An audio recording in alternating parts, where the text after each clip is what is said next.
혼자 있는 시간이 깁니다. 그 시간 속에서 문득 지난 대화들이 떠오를 때가 있습니다. 그때 내가 왜 그런 말을 했을까? 저 말만 안 했어도 괜찮았을 텐데. 후회는 늘 말에서 시작됩니다. 말은 참 이상합니다. 하고 나면 돌이킬 수 없는데 안 하면 답답하기도 합니다. 입 밖으로 나간 말은 다시 주워 담을 수 없습니다. 그래서 오늘은 정약용 선생의 말씀을 빌려 말에 대해 조용히 생각해 보려 합니다. 어떤 말은 하지 않는 것이 더 큰 지혜일 수 있다는 것, 그것을 함께 들여다보겠습니다. 정약용 선생은 18년을 유배지에서 보내셨습니다. 전라도 강진, 바다가 보이는 작은 마을, 다산초당이라는 작은 집에서 선생은 혼자 많은 시간을 보내셨습니다. 그곳에서 선생은 수많은 편지를 썼습니다. 아들에게, 제자에게, 옛 친구에게. 편지를 쓰는 시간은 길었습니다. 붓을 들었다가 놓고 다시 들었다가 놓고 한 문장을 쓰는데도 오랜 시간이 걸렸습니다. 왜 그랬을까요? 선생은 알고 계셨습니다. 말이 얼마나 무거운 것인지, 한번 내뱉은 말은 다시 거둘 수 없다는 것을, 특히 멀리 떨어진 사람에게 보내는 말은 더욱 조심스러웠습니다. 말은 가까이 있을 때보다 멀리 있을 때 더 무겁습니다. 표정도 못 보고 목소리 떨림도 못 듣고 오직 글자만 남기 때문입니다. 그래서 선생은 더욱 신중하셨습니다. 무엇을 말할 것인가 보다 무엇을 말하지 않을 것인가를 먼저 생각하셨습니다. 선생은 목민심서에 이렇게 쓰셨습니다. 신언어, 말을 삼가라. 그리고 선생은 유배지에서 보낸 편지에서 아들에게 이렇게 당부하셨습니다. 말은 병의 문이요, 혀는 몸을 베는 칼이니라. 짧은 문장입니다. 하지만 선생은 이 문장을 평생 되새기셨습니다. 유배지에서도 말년에도 이 문장을 잊지 않으셨습니다. 말은 쌓는 것이 아니라 아끼는 것이라고 하셨습니다. 우리는 평생 이렇게 배워왔습니다. 할 말은 해야 한다. 속으로만 사귀면 병 난다.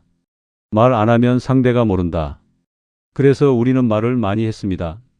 옳다고 생각하는 것을 말했고 틀렸다고 생각하는 것도 말했습니다. 사랑하는 사람에게는 더 많이 말했습니다. 이건 꼭 알려줘야 해. 이건 꼭 고쳐줘야 해. 좋은 뜻이었습니다. 진심이었습니다. 그러나 선생은 다르게 보셨습니다.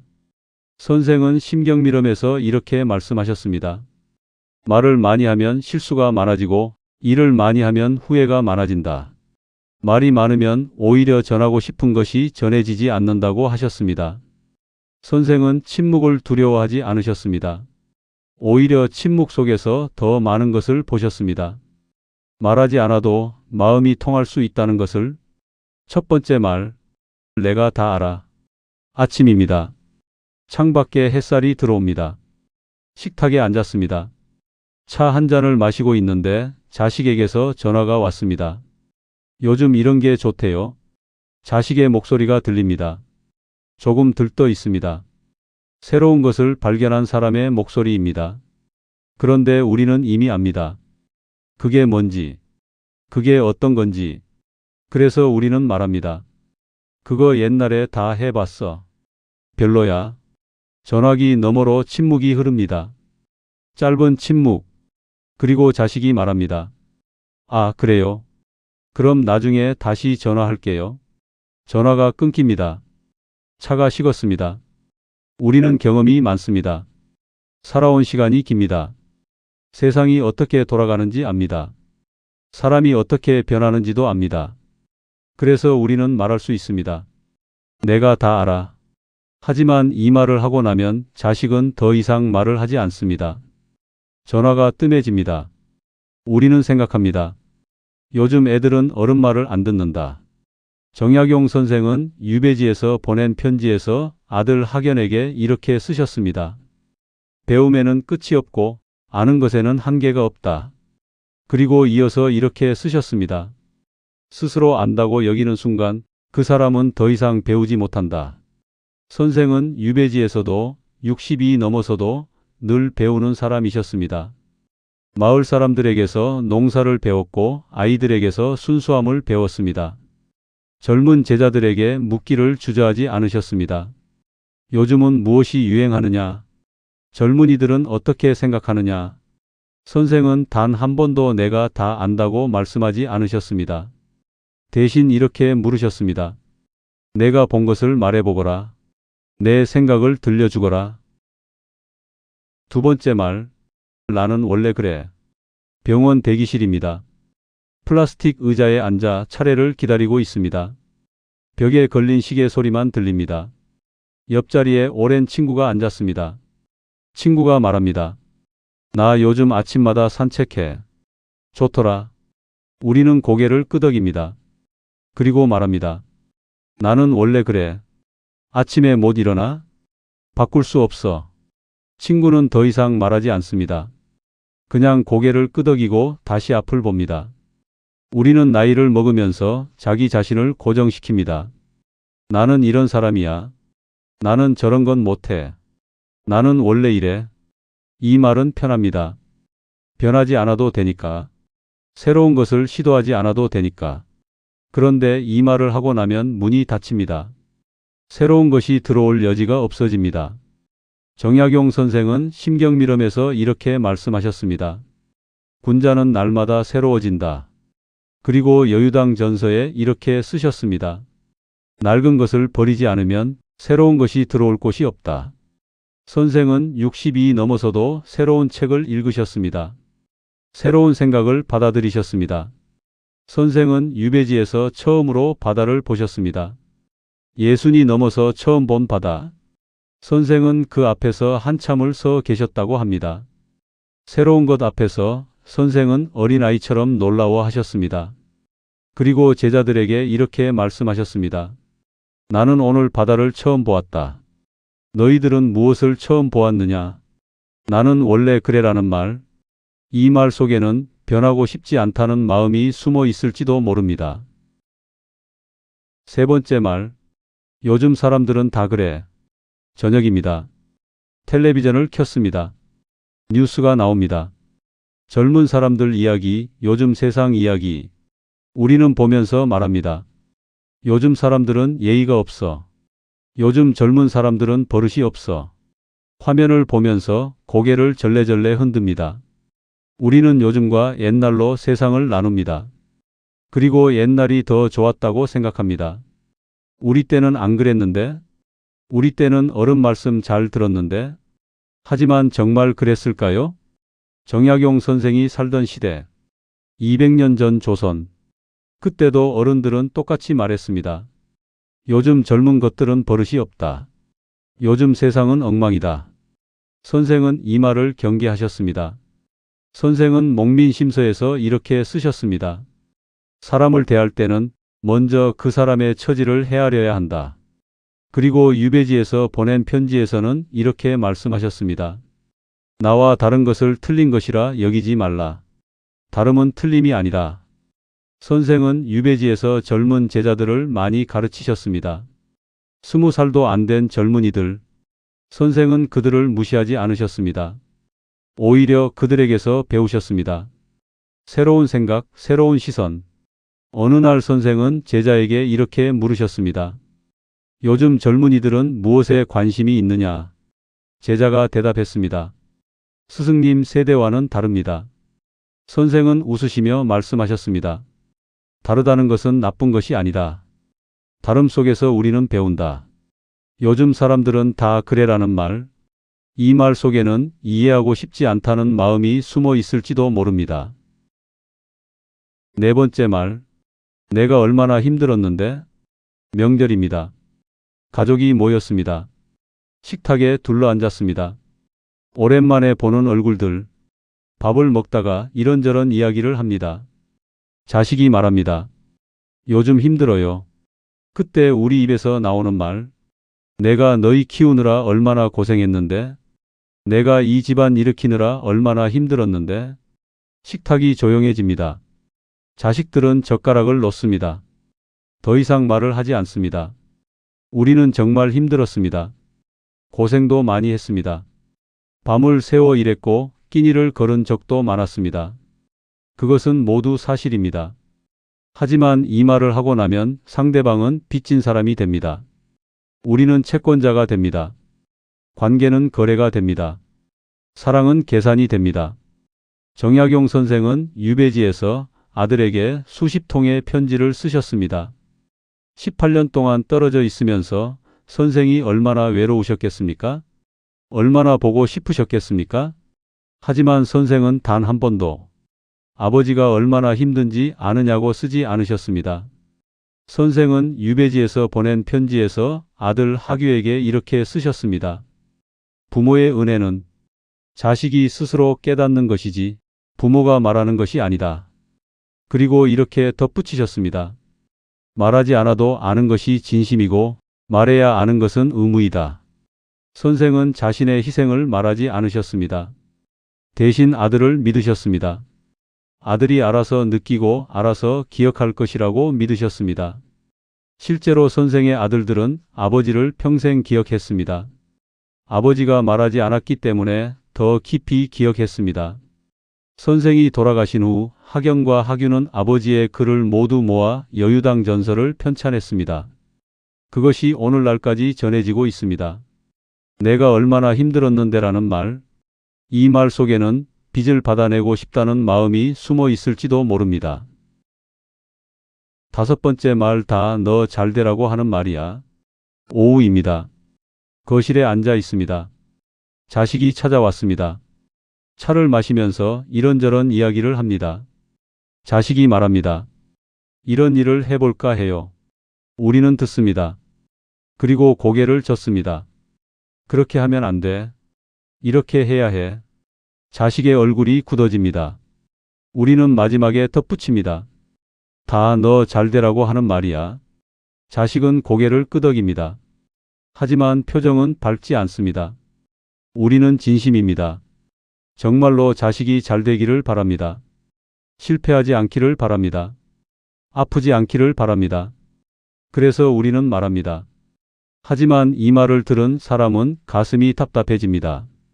잘되라는 건 알겠는데 내 마음은 왜 이렇게 불편할까? 내 선택을 믿어주지 않는 건가? 정약용 선생은 유배지에서 두 아들에게 수많은 편지를 쓰셨습니다. 공부에 대해서, 사람됨에 대해서, 세상을 사는 법에 대해서. 선생은 조언을 많이 하셨습니다. 하지만 선생은 조언 끝에 항상 이렇게 쓰셨습니다. 이것이 내 생각이다. 너희 생각은 어떠하냐? 그리고 유배지에서 보낸 편지에서는 이렇게 말씀하셨습니다. 좋은 뜻이라도 강요하면 해가 되고 바른 말이라도 억지로 하면 듣지 않는다. 선생은 아들을 믿으셨습니다.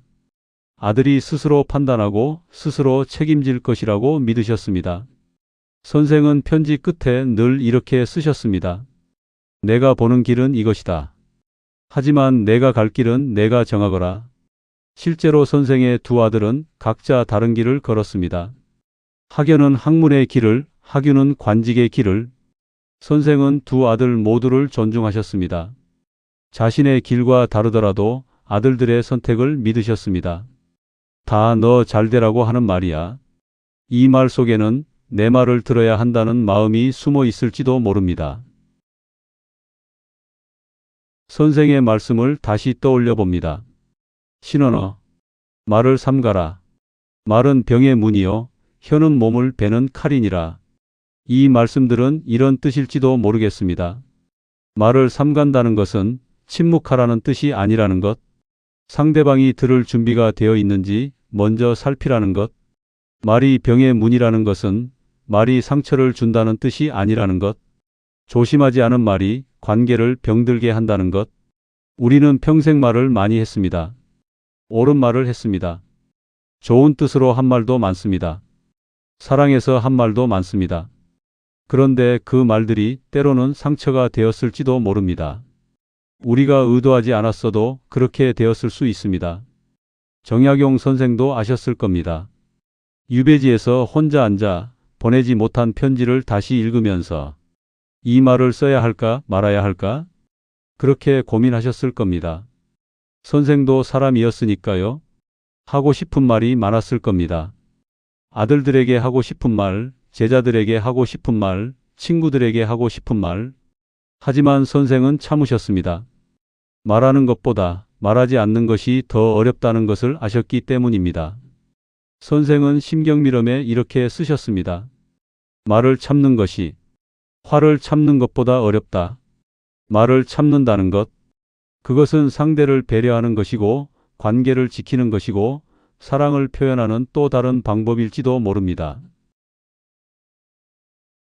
이제는 조금 천천히 말해도 괜찮을 것 같습니다. 내가 다 알아라고 말하는 대신 그건 어떤 거니? 라고 물어봐도 괜찮겠습니다. 그러면 상대방이 말을 합니다. 신이 나서 말을 합니다. 우리는 그 말을 듣기만 하면 됩니다. 듣다 보면 우리가 몰랐던 것들이 보입니다. 나는 원래 그래라고 말하는 대신 한번 해볼까? 라고 생각해봐도 괜찮겠습니다. 변화는 두렵습니다. 하지만 가만히 있는 것도 사실은 두려운 것입니다. 정약용 선생처럼 예순이 넘어서도 새로운 것에 놀라워할 수 있다면 그것도 괜찮은 삶일 것 같습니다. 요즘 사람들은 다 그래라고 말하는 대신 이 사람은 왜 그럴까? 라고 궁금해해도 괜찮겠습니다. 그러면 세상이 조금 다르게 보입니다. 이해할 수 없었던 것들이 조금씩 이해되기 시작합니다. 내가 얼마나 힘들었는데라고 말하는 대신 그냥 가만히 있어도 괜찮겠습니다. 말하지 않아도 상대방은 압니다. 우리가 얼마나 힘들었는지, 우리가 얼마나 애썼는지. 정약용 선생처럼 말하지 않았기 때문에 더 깊이 기억되는 것, 그런 사랑도 있을 것 같습니다. 다 너 잘되라고 하는 말이야 라고 말하는 대신 내 생각은 어때? 라고 물어봐도 괜찮겠습니다. 그러면 상대방이 스스로 생각합니다. 스스로 판단하고 스스로 선택합니다. 그게 진짜 잘되는 길일지도 모릅니다. 말을 줄인다고 해서 관계가 멀어지는 것은 아닙니다. 오히려 말을 줄이면 상대방의 말이 들립니다. 말을 줄이면 상대방의 마음이 보입니다. 말을 줄이면 사이에 여백이 생깁니다. 그 여백 속에서 진짜 이해가 시작됩니다. 정약용 선생의 말년. 유배에서 풀려나 고향으로 돌아오셨을 때 선생은 바다를 다시 보러 가셨다고 합니다. 18년을 보낸 그 바다, 강진 앞바다. 선생은 바다 앞에 서서 한참을 말없이 계셨다고 합니다. 파도 소리만 들리는 고요한 시간. 제자 한 사람이 옆에서 물었습니다. 스승님, 무슨 생각을 하십니까? 선생은 한참을 침묵하시다가 이렇게 대답하셨다고 합니다. 아무 생각도 하지 않는다. 그냥 듣고 있을 뿐이다. 선생은 그 시간 속에서 무엇을 들으셨을까요? 파도 소리, 바람 소리, 새 소리, 아니면 그 너머의 더 깊은 침묵을. 선생은 여유당 전서에 이렇게 쓰셨습니다. 말하지 않아도 통하는 것이 있고 침묵 속에서 나누는 것이 있다. 선생은 침묵을 두려워하지 않으셨습니다. 침묵 속에서 더 많은 것을 전하셨습니다. 우리도 이제는 조금 천천히 말해도 괜찮을 것 같습니다. 말하지 않는 것도 때로는 사랑일 수 있다는 것, 침묵도 때로는 대화일 수 있다는 것, 그것을 조용히 생각해 볼 수 있겠습니다. 오늘 혼자 있는 이 시간 속에서 창밖을 보면서 차 한 잔을 마시면서 가만히 앉아 지난 말들을 떠올려 보는 것, 그리고 이제부터는 조금 다르게 말해보는 것, 아니 조금 덜 말해보는 것, 그것으로 충분할 것 같습니다.